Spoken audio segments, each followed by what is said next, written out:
servicio está integrado en nuestros valores y en lo que queremos hacer. Para hacerlo eficaz necesitamos datos, necesitamos saber cómo es la realidad social, tanto de las enfermeras como de las personas de las que cuidamos. Pero para encontrar esas evidencias, los datos no siempre están disponibles, ¿no? Y por eso, pues, el Colegio ha constituido este órgano, que es el Observatorio de la Enfermería y los Cuidados de Asturias, con el fin de encontrar las evidencias de lo que viven los profesionales y lo que viven los ciudadanos a la hora de trabajar por su salud. La vocación de servicio, pues, también es una vocación de colaboración, pues, con otras instituciones y con la sociedad en general, no puede ser de otra manera. Y la idea un poquitín es que tengamos datos y recursos suficientes para tomar decisiones nosotros como colegio, pero también para que la sociedad y las propias instituciones, tanto sanitarias como gubernamentales o de otro tipo, puedan tener también un cambio de visión de lo que son los cuidados, de lo que somos los profesionales, de lo que vivimos los profesionales y de las necesidades que podemos cubrir. Sabéis que, bueno, pues la crisis COVID nos ha trastocado a todos los planes, ¿no? Nosotros íbamos a empezar con otro tipo de trabajos y con otro tipo de cuestiones, pero lógicamente al estallar esta crisis, pues lo primero que pensamos fue trabajar el tema del COVID, cómo lo vivíamos los profesionales, qué es lo que había pasado. Desde el primer momento que saltó la crisis sabíamos que era importante recopilar datos y recopilar las experiencias de los profesionales y de las personas que habían vivido la crisis, porque es la manera que vamos a tener en el futuro de tomar mejores decisiones y de ir cambiando las cosas. Bueno, en principio también quiero agradecer enormemente al equipo del observatorio, encabezado por Juan Hernández, que es el director técnico, el enorme trabajo realizado. Y pues bueno, están aquí también conmigo Javier González y María Jesús García Durán, que han trabajado también tanto en el diseño como en el análisis del estudio. Pero lo que no queremos dejar de agradecer es a las 1084 compañeras que se han dejado el tiempo en contarnos su experiencia a través de la encuesta que os vamos a presentar, que se han dejado el tiempo y el esfuerzo y el alma en explicarnos cómo habían vivido la situación. No solamente nos han contestado la encuesta, sino que además nos han dejado comentarios, especialmente la gente que ha dejado comentarios, que son un tesoro muy valioso para investigar qué es lo que realmente sucedió, ¿no? En este sentido, pues lo que os quiero pedir, cuando analicéis el material que os vamos a dar, lo que os estamos contando, cuando lo trasladéis al público, cuando lo leáis, pues es que tengáis en cuenta que no son datos crudos, no son cifras sin más, no son porcentajes, son las vivencias, está ahí el alma recogida, pues, de los profesionales de la salud, concretamente en este caso de las enfermeras. En este sentido, pues bueno, pues para nosotros es importante que lo tengáis en cuenta, porque no son solamente un arma para decir qué pasó, o quién tuvo la culpa, o quién no tuvo la culpa, quién se hizo bien o quién se hizo mal, ¿no? Sino que es mucho más que eso. Ahora pues nos llaman héroes, pero bueno, pues las vivencias que vais a encontrar en el informe pues son las vivencias que viviría cualquier persona normal que ha tenido un compromiso a pesar con su trabajo, a pesar pues del miedo, de la confusión y del agotamiento, ¿no? Y eso es lo que se viene reflejando en este estudio. Lo que os digo, no quisiera que fuese un arma arrojadiza por parte de ninguna institución ni de ningún grupo de ningún grupo, ¿vale? Yo no voy a enrollar más porque solamente quería presentaros al equipo. Para el desarrollo de la rueda, pues haremos una pequeña presentación muy fugaz, muy ligera cada uno. La parte técnica os la va a contar Juan. Luego Javier os contará un poco lo que fue todas las medidas de confinamiento, cómo lo vivieron las enfermeras, y la experiencia que tuvieron las enfermeras os contará María Jesús. Y luego os daremos un turno de preguntas por si queréis preguntarnos alguna cosa. Reiterar el agradecimiento y os dejo con Juan Hernández, que es el director técnico.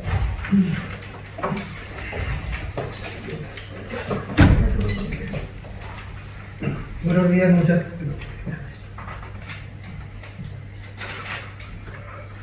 buenos días y muchas gracias por estar aquí. Cuando la dirección del colegio nos preguntó al observatorio cómo podríamos conocer lo que estaba pasando realmente en la crisis del coronavirus con respecto a las enfermeras colegiadas. Pues hicimos un análisis muy exhaustivo y llegamos a la conclusión de que la única manera, después de ver los pocos registros y poco fiables que había, que la única manera era preguntarles. Hay veces que se denostaba un poco el método de encuesta y los sociólogos son los primeros que denostamos según qué encuestas, pero hay información que únicamente es conseguible mediante preguntando a la población. Y además hay que tener en cuenta que, aunque no nos demos cuenta, la mayor parte de los estudios, incluso experimentales, que se han llevado a cabo se basan en lo mismo, en preguntar a las personas. Cuando han ido a las casas en el estudio de seroprevalencia que realiza el Instituto de Salud Carlos III, tomaban una muestra y luego preguntaban a la familia por sus síntomas, por su confinamiento, por todo, de manera que preguntar a los interesados es la única forma de... Otra cosa que quiero recalcar es que este estudio es a nivel local, su gran representatividad y la coincidencia que presenta con otros indicadores de otros ámbitos muestra que es un estudio que va a sentar probablemente un antes y un después a la hora de estudiar el ecosistema del coronavirus, porque aquí no solamente estudiamos la COVID-19, sino también todo el ecosistema que supone el SARS-CoV-2 dentro de los centros sanitarios. Y yo destacaría sobre todo tres aspectos, tres hallazgos importantes que tiene este estudio y que muestran con datos varias cosas. La primera es que frente a lo que se insinúa o se dice rotundamente desde algunos ámbitos políticos, incluyendo algún consejero y consejera de salud, o de sanidad, no de aquí, que dicen que los profesionales tienen que tener más cuidado porque importan el virus a los centros a partir de sus relaciones familiares, de sus relaciones sociales, de los medios de transporte público, y que tienen que estar, es una manera de alguna forma de repartir la responsabilidad ante la altísima tasa de infección que, como sabéis, a nivel nacional y a nivel autonómico han tenido los profesionales sanitarios, no solamente las enfermeras. El estudio este demuestra fehacientemente, y por primera vez que no es así, porque el 85% de los contactos confirmados con casos de COVID-19 se produjo en pacientes atendidos en el centro. Y el 49%, recordad, no suma 100 porque uno puede haber tenido contacto con 1, con 2, con 3 o con 4 en 1, 2, 3 o 4 ámbitos. El 85% de los contagios, de los contactos fueron con pacientes con COVID, el 49% con otros profesionales y solamente un 8% se produjo fuera, un 3% en el entorno familiar y un 5% en el social, es decir, residual. Otro argumento añadido es que hemos preguntado a las enfermeras y enfermeros qué medio de transporte estaban utilizando para acudir a sus centros y el 5% nos respondió que el transporte público. El 95% restante no iba en transporte público. De manera que estas suposiciones lógicas no basadas en hechos, que a veces se utilizan desde el nivel político para compartir o diluir responsabilidades, los datos lo desmienten. Los profesionales se han contagiado en su medio laboral, básicamente. En segundo lugar, el estudio demuestra tajantemente que el principal factor de riesgo de los sanitarios para contagiarse, de las enfermeras, y pensamos que es extrapolable a todos los sanitarios, es el trabajo en unidades que atienden a pacientes con COVID-19. A veces se argumenta también que es que no se tiene cuidado y nosotros pensamos, a raíz de los resultados, que los circuitos para los pacientes han funcionado bastante bien. Porque el 78% de las enfermeras trabajaban infectadas trabajaban en unidades COVID, que llamamos nosotros a las que atienden COVID. La mayor parte de los contagios no se han producido, se han producido dentro de las propias unidades. Creo que los protocolos, a pesar del caos del principio, supieron diferenciar bien dos caminos, dos rutas, una limpia y otra sucia que llaman en argot, es decir, la de los pacientes con COVID y la de los pacientes con no COVID. Sin embargo, hay un problema que se ha saltado en los protocolos, que es el contagio entre profesionales de distintas unidades, de unidades que no trabajan en COVID. Así como no ha habido contagios a través de pacientes fuera de las unidades COVID, sí ha habido un 27% de contactos confirmados que se produjeron entre profesionales de unidades COVID con profesionales de unidades no COVID. Es decir, que el procedimiento en los circuitos limpio y sucio, que han funcionado bastante bien en el caso de los pacientes, no parece que haya funcionado tan bien en el caso de los profesionales. Es una lección a aprender, que para eso el estudio tiene las lecciones a aprender, hay que saber establecer protocolos no solamente para proteger a los pacientes de los profesionales y a los profesionales de los pacientes, sino también a los profesionales de los profesionales. En tercer lugar, podemos deducir en la incidencia real que ha tenido el coronavirus, la infección por coronavirus en la comunidad, en el Principado de Asturias.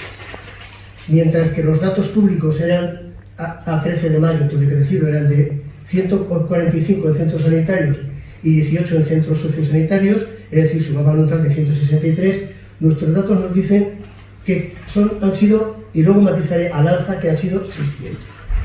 ¿Y por qué hay tanta divergencia? En primer lugar, porque hay casos que se han diagnosticado como COVID que no se les ha hecho una PCR, sino que ha sido únicamente por diagnóstico clínico. Si haces una placa de tórax y ves una neumonía bilateral, lo tienes claro, y en el principio sobre todo no había PCRs. En cambio, los registros públicos únicamente introducen el registro aquellos con un test PCR confirmado, ni siquiera con un test de seropositividad. Entonces, los casos de la encuesta extrapolados nos dicen que 370 casos hubo con un diagnóstico oficial de COVID-19, tuvieran o no síntomas, que luego volveremos. Pero ya habría que añadir los otros 230 no diagnosticados, pero que nos han dicho que tuvieron 3 o más síntomas compatibles con la COVID-19. Es decir, no como otros estudios, ha tenido fiebre, sino ha tenido que tener por lo menos 3 síntomas de los 8 que la Organización Mundial de la Salud establece como ahora son 10 ya, pero en aquel momento eran 8, son característicos de COVID-19, la fiebre, la tos, la dificultad al tragar, molestias gastrointestinales, la falta de pérdida de olfato, etc. Y luego, por otro lado, hemos preguntado a los que han tenido diagnóstico y el 18% ha sido completamente asintomático. De manera que podemos pensar que ha habido un porcentaje determinado de profesionales que han sido perfectamente asintomáticos, por tanto no se le ha hecho ninguna PCR, ni test de seropositividad, ni ningún tipo de prueba, pero que han sido portadores y tal vez contagiadores del coronavirus. Este dato de 700 enfermeros y enfermeras sobre una colegiación de 6.800 de activos, 6.850 de algo, nos da una tasa de incidencia de la infección por SARS-CoV-2 del 10,2% de las enfermeras y enfermeros. Que curiosamente porque no suele ser tan exacta la coincidencia, y doy mi palabra de que no se han dado martillazos para que coincida, el 10,2% es la misma incidencia que calcula el estudio de seroprevalencia para los trabajadores sanitarios. Un 10,2%, como sabéis, se han hecho 2 oleadas y se han hecho visitando los domicilios de pacientes, haciéndoles un test, y los que han dado positivos se les ha hecho un cuestionario y, entre otras cosas, se han preguntado a la profesión. Cuando eran sanitarios, se han ubicado en un sitio en la encuesta y el valor que da este estudio es de un 10,2%, exactamente coincidente. Por tanto, algunos estudios que han llegado a decir que hasta el 23% o el 25% han llegado a detectarse, yo no lo tengo claro. Acabo con 2 temas mucho más cortos. Un aspecto importante es que las unidades COVID-19 han caído una responsabilidad de manera muy importante sobre el personal más joven y precario. Según el personal fijo o estable iba cayendo con la enfermedad o en cuarentenas preventivas, hubo que ir llamando de la bolsa de empleo. La bolsa de empleo están los chavales y chavalas, me permiten, que son más jovencitos, que han terminado más tarde la carrera, hace menos tiempo la carrera, y por tanto son jóvenes. Y han tenido un rol muy protagonista dentro de estas unidades, con lo que llamo yo una paradoja, ¿no? Que si por un lado, al ser más jóvenes, no han contraído la COVID-19, es cierto que han podido ser más transmisores, puesto que son más asintomáticos. Y acabo diciendo que en cuanto a los casos confirmados con diagnóstico de COVID-19, el 18% ha sido absolutamente asintomático y un 35% ha dicho que ha experimentado muy ligeros síntomas compatibles con las actividades de la vida diaria. Es decir, a la mitad y un poquito más de los encuestados, los síntomas, digamos, el coronavirus ha sido bastante benigno con ellos. Pero el restante 47% refiere síntomas intensos, incapacitantes e incluso la muerte vital. Y esto supone en torno a 170 enfermeras y enfermeros con una experiencia grave de COVID-19. Luego en el turno de preguntas ya estaré encantado si alguien quiere alguna precisión. Muchas gracias. Yo creo que se puede pasar aquí.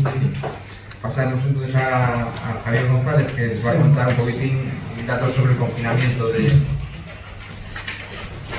Buenos días, a continuación.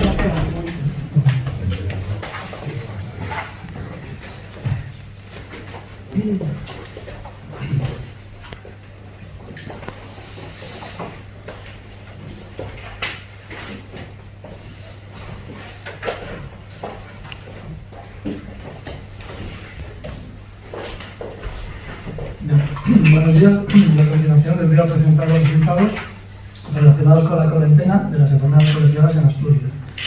En primer lugar, decirles que cerca de 800 enfermeras han realizado cuarentena en el periodo de Asturias. La mayor parte de ellas, casi la mitad, la tuvieron que guardar de forma preventiva por haber mantenido contacto estrecho con casos posibles o confirmados de COVID-19. Como ha indicado previamente Juan, esos contactos estrechos han sido principalmente por pacientes o compañeros de trabajo. Algo más de un tercio la tuvieron que realizar, el motivo fue por haber sido diagnosticadas de COVID-19. La cuarentena fue mayoritariamente realizada por mujeres, un 90%, y en su mayoría con edades medias entre los 30 y los 49 años. No todas las realizaron la cuarentena. Cito aquí un comentario recogido en el cuestionario que dice de forma: hemos estado protegidos, pero al tener contacto con casos positivos confirmados no han hecho cuarentena si no tenían síntomas. No me parece normal. Bien. Todos los participantes en el estudio que refieren a haber realizado cuarentena informan de haberlo realizado en su domicilio particular. Esto es, ajenos a la oferta hotelera ofertada por las administraciones u otras empresas. Cito aquí otro comentario de los recogidos en el estudio que señala: me hubiera gustado tener la opción de poder instalarme en un hotel cercano cuando todo esto comenzó, porque así hubiera evitado el positivo de mi pareja pese al distanciamiento desde el inicio, con el riesgo en el que le puse al ser inmunodeprimido. En caso de que esto volviese a suceder, me gustaría que nos dieran la opción de alojarnos en un hotel de la comarca, más cuando trabajamos en planta COVID. Gracias. Esta enfermera fue COVID positivo y guardó cuarentena. Decir también, bueno, en general los domicilios en los que se realizó la cuarentena habitaban la enfermera y otros dos más convivientes con ella, ¿no? Una cuarta parte la realizó con su pareja, con hijos, y otra cuarta con pareja sin hijos, ¿no? Y además hemos de destacar que alrededor de 100 casos en los que la enfermera mantuvo la cuarentena ella sola, además conviviendo con hijos o ascendientes a su cargo, ¿no?, durante todo este periodo. Cito también otro comentario de otra enfermera COVID positivo de cuarentena que informa: mis padres conviven conmigo, mi madre tuvo síntomas leves en casa, yo fui hospitalizada y al día siguiente hospitalizaron a mi padre, que actualmente está en la UCI, en situación grave. Yo estoy en casa y con tratamiento psicológico y psiquiátrico. Es preciso señalar que la gran mayoría de los que tuvieron que guardar cuarentena sufrieron un doble confinamiento, pues estuvieron aislados del resto de convivientes dentro del propio domicilio, ¿no? Cito ya otro comentario recogido que informa un poco de la vivencia de esta cuarentena, ¿no? Fue una compañera que fue diagnosticada positivo, guardó cuarentena y además tuvo síntomas, ¿no?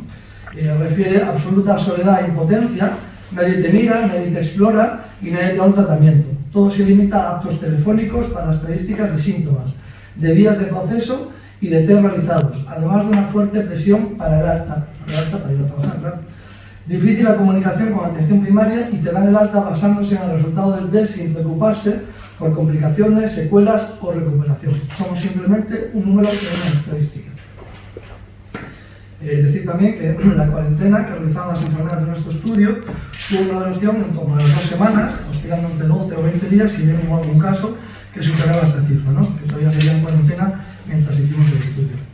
Y con respecto al final de la cuarentena, hemos observado que al menos en 1 de cada 10 participantes no se le comprobó la negatividad frente al coronavirus mediante un test, sino que se le dio finalizada por misma al cabo de los estudios, ¿no? Y de igual modo nos parece interesante el que casi la quinta parte de los casos diagnosticados como COVID-19 positivo no han tenido que guardar cuarentena, puesto que ya habían pasado la enfermedad y no contagiaban en el momento de tener resultados. Cito el último comentario al respecto de esto. Es una compañera que tuvo COVID positivo, ¿no? Fue diagnosticada como COVID positivo y no guardó cuarentena. Cuando finalicé mi contrato en una planta COVID, me fui a mi domicilio sin que nadie me hiciera ningún tipo de prueba, aun conviviendo con una persona de riesgo en el domicilio. Al mes, con un nuevo contrato y para empezar a trabajar, ya me realizaron PCR y serología. La PCR dio negativa, pero la serología di positivo. Me explicaron que estaba inmunizada porque había pasado la enfermedad, así que no sé ni cuándo ni dónde pude contarles ni qué pudo pasar con ella. Y a continuación, cedo la palabra entonces a Jesús, que os va a dar los datos un poco más técnicos de la relación. Buenos días a todos.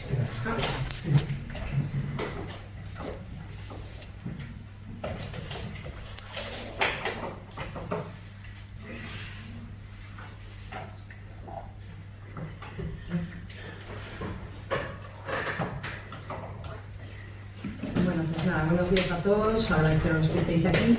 A continuación voy a exponer los resultados obtenidos en el estudio sobre la valoración de las enfermeras en cuanto a los protocolos, las medidas y los medios de protección en sus puestos de trabajo. Siendo esta parte del estudio la más subjetiva, pero teniendo en cuenta que se trata de aspectos que solo pueden valorarse a partir de lo que libremente han expresado los profesionales desde sus propias experiencias personales. Para realizar dicha valoración, el estudio se dividió en 4 indicadores. El primero era en referencia a protocolos y medidas, donde se obtuvo una escala de 1 a 10, una media de 5,7, mostrando la mejor valoración los compañeros de urgencias y los compañeros de UCIs, así como los de las residencias. Y las peores valoraciones se dieron el resto de unidades de hospitalización, atención primaria y otros dispositivos ambulatorios, no observándose diferencia significativa por titularidad de centros. Con los datos obtenidos en este indicador se deduce que en los puestos donde más riesgo real existía, los protocolos y las medidas han sido más cumplidos, mientras que el resto de los profesionales han tenido una peor experiencia. Tenemos alguna cita de alguna compañera donde se nos explica un poco lo que vivían, ¿no? O lo que vivimos. En la planta COVID hemos tenido los EPIs necesarios en todo momento, pero en las plantas de hospitalización no se han llevado a cabo las medidas necesarias de protección, denegándosenos las mascarillas FFP2, incluso en casos de aislamiento por posibles positivos, dándonos únicamente una mascarilla quirúrgica, hasta que el foco de contagios en estas plantas fue evidente. Estuvimos expuestos al virus por pacientes que finalmente fueron positivos y trasladados a las plantas COVID, y también por compañeros que, aún teniendo síntomas compatibles con el COVID, salían negativos en los test rápidos y PCRs, y que por lo tanto, si estaban con sintomatología leve, debían volver al puesto de trabajo, siendo focos de contacto en el momento en el que los casos estaban siendo incontrolables. Se nos proporcionó una FFP2 para el ciclo de la semana de trabajo y una bata diaria. Esto ocurría en hospitalización, y en primaria tenemos aquí otra cita que nos explican que les deberían transmitir la necesidad de medios de protección. Las mascarillas FFP2 las compramos nosotros, sustitución de bajas 100%. Si pretenden que hagamos en primaria test y PCRs, aumento de plantilla, medios de protección suficientes, cursos prácticos de poner y quitar y toma de muestras, y que tengan en cuenta la edad del trabajador para ciertas terapias. Estos fueron algunos de los problemas con los que se encontraron los compañeros tanto de hospitalización como de primaria. El segundo indicador hace referencia a las medidas y medios para prevenir el contagio a través de pacientes. Aquí la media sube algo más y pasa a ser de 6,25. Las diferencias por grupos de edad se difuminan. Por situación laboral, los profesionales de la UCI son otra vez los más satisfechos, pero en este caso los compañeros de urgencia ya se descuelgan algo de ellos, 0,6 puntos, y los de atención primaria siguen expresando las peores valoraciones. Por ámbito laboral, los centros públicos y privados tienen una mejor valoración que los centros del sistema sanitario público. Aquí también tenemos alguna cita, tampoco me quiero enrollar, entonces os voy a citar solo una. Nos comenta un compañero: creo que los medios de protección tipo mascarillas han escaseado en mi servicio. Únicamente se nos ha proporcionado mascarillas quirúrgicas, y pocas al principio. tras un mes y por turno. Nunca ha habido mascarillas FFP2. Respecto al tercer indicador, nos referimos a las medidas de prevención del contagio entre el personal de los centros. Atención primaria sigue mostrando la peor valoración y las UCIs las que mejor lo valoran. El sistema sanitario público vuelve a quedarse por debajo del resto de titularidades y las diferencias entre unidades COVID y el resto se reducen, obteniendo una media del 6,09. Aquí también tengo alguna cita que os voy a leer respecto a donde más contagios hubo, que fue en el alejado entre compañeros, que nos dice: creo que la mayoría de contagios en mi centro de trabajo se produjeron al principio de la pandemia, cuando en este hospital se realizó una cruzada contra el uso de mascarillas por parte del personal. A partir de ahí, la transmisión pudo ser entre el propio personal. Incluso sacaron estos días un cartel informándonos del tipo de mascarillas requeridas para cada procedimiento, en el cual decía que incluso para administrar nebulizaciones no era necesario utilizar el FFP2. Canalizar una vía no era contacto directo ni cercano con el paciente. Yo creo que deberíais pedir dicho documento a la dirección, pim pam. Y el cuarto indicador que tenemos habla de cómo se percibió la preocupación de los directivos, así como de los responsables de los protocolos, medidas y medios de protección, para trasladarlos a los profesionales y controlar una buena ejecución de los recursos y proporcionar así una mayor seguridad a las enfermeras. Los empleados de residencias ponen la mayor nota en las unidades hospitalarias y en los centros del sistema sanitario público son mucho más críticos, habiendo casi una diferencia de 2 puntos. Y en los centros privados y otros centros públicos, bueno, al final se obtuvo una media de 5,69. Aquí tenemos más citas donde nos hablan de la pésima labor de algún área preventiva de distintos hospitales que nos cuestionaban el equipo de enfermería y TECAS para la excesiva protección en una planta de COVID y pre-COVID. Tras la obtención de todos estos datos, podemos decir que la valoración de los profesionales sobre los protocolos y las medidas de prevención de riesgos laborales frente a la pandemia, según el ámbito laboral, los más insatisfechos estarían en atención primaria y en centros de especialidad o salud mental. Por el contrario, los más satisfechos son los profesionales de residencias y los profesionales de urgencias hospitalarias y de los consultorios privados, obteniendo una media de 6,06. Por titularidad, los más satisfechos son los profesionales de centros públicos, no SESPA, y muestran una mayor satisfacción los centros privados que los del sistema de sanidad público. Por situación laboral, los más insatisfechos son los interinos y los más satisfechos los laborales indefinidos, los cuales trabajan en centros privados o de gestión privada. Según las características personales, las mujeres se muestran más críticas que los hombres. Los mayores de 60 años son los más satisfechos. Por lo que respecta a las áreas de salud, hay que destacar el área quinta, según el número de compañeros, con una valoración de 4,85. Supone una caída de un 16% respecto a la siguiente área en la clasificación, que es el área sexta, por lo que las enfermeras en el área quinta está claro que tuvieron una vivencia peculiar de la crisis y que evidencian problemas serios de gestión ante la crisis sanitaria del COVID. Para el resto de áreas sanitarias destacan las 4 más pequeñas en población y plantilla, la 2 con la mejor puntuación y la 1, la 6 y la 7, donde los profesionales del SESPA han valorado más alto que el resto de sectores, exceptuando el área séptima, que se debe a la pequeña muestra de personal no SESPA. En las áreas de mayor tamaño, exceptuando la quinta, que ya hemos hablado de ella, el mejor resultado es para la 3, con un 6,36, seguida de la 4 con un 5,92. Estos son los datos de la valoración de las enfermeras y enfermeros. Bueno, pues todas las encuestas, o una gran mayoría, sí que recoge un poco las vivencias, habría mucho de qué hablar. Y creo que la conclusión a la que hay que llegar es que no se han hecho del todo mal las cosas, tampoco se han hecho perfectamente, pero que debemos de aprender y que ahora hay un tiempo para ello. Y que no podemos dejar de pasar la oportunidad con todos los datos que tenemos. Y paso la palabra al presidente. Bueno, pues más, con esto ya terminamos. Si tenéis preguntas, estaremos encantados de contestarlas. Estamos a disposición de lo que queráis preguntar. Entiendo que los diagnosticados fueron más en centros privados, concertados, ¿no? Veo aquí. Sí. ¿Nos podría comentar un poco esto?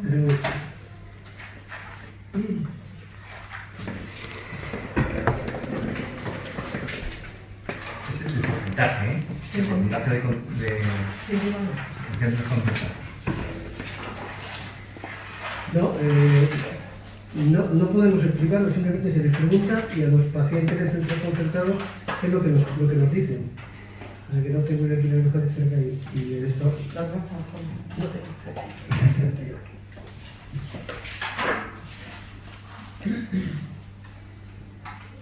Hay que tener en cuenta que los centros concertados tienen menos cantidad de personal, es más fácil que en un brote, pues lógicamente los datos de porcentaje se aumenten. Sí, efectivamente son los que más, pero están muy seguiditos de las unidades de hospitalización con ingresos, están pegaditos.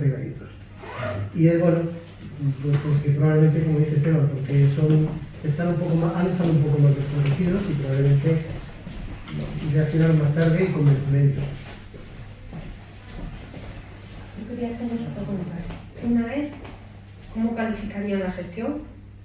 Sobre todo teniendo en cuenta, bueno, pues lo que creo que se cuenta en otras comunidades autónomas. Y la segunda, ¿qué es lo que consideran lo más urgente que se tiene que cambiar? Y hacerlo de otra manera, o si hubiera un brote. Bueno, en principio, más que lo que valoramos nosotros, cómo lo valoran las propias enfermeras. Como habéis oído, las enfermeras no le dan una mala o no le dan una muy mala nota a la gestión, porque dan casi un 7, por lo menos las que tal. Es verdad que la valoración que hacen las enfermeras depende mucho de dónde hayan vivido la crisis. Por ejemplo,